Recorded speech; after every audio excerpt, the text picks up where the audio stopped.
পশ্চিমবঙ্গের ক্ষমতার পালাবদলে যদি বাংলাদেশ ভারত সীমান্তে পুশিনের ঘটনা ঘটে তবে পাল্টা ব্যবস্থা নেওয়া হবে বলে জানিয়েছেন পররাষ্ট্রমন্ত্রী ডক্টর খলিলুর রহমান।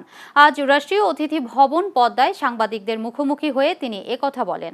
নিজের চীন সফর প্রসঙ্গে তিনি বলেন, চীনের পররাষ্ট্রমন্ত্রীর আমন্ত্রণে দুই দেশের সম্পর্ক আরও গভীর করার বিষয়ে আলাপ হবে। সফরে তিস্তা মহাপরিকল্পনা নিয়ে অবশ্যই কথা হবে, এটা প্রধানমন্ত্রীর অঙ্গীকার। তিনি আরও বলেন, যুক্তরাষ্ট্রের সঙ্গে বাণিজ্য চুক্তি নিয়ে আলোচনা হওয়া ভালো।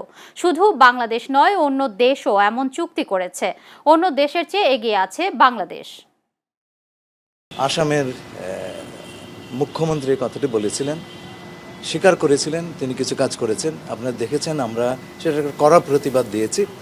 সেই বিষয়ে আমাদের যা যা ব্যবস্থা আমরা নিব। অবশ্যই তিস্তার কথা হবে, অবশ্যই। এইটা আমাদের সেই অঞ্চলের মানুষের মরণ বাঁচানোর বিষয়। তারা ডাক দিয়েছে জাগো বাহে, সেই ডাকে যদি আমরা সাড়া না দিই তাহলে পরে আমরা আছি কেন?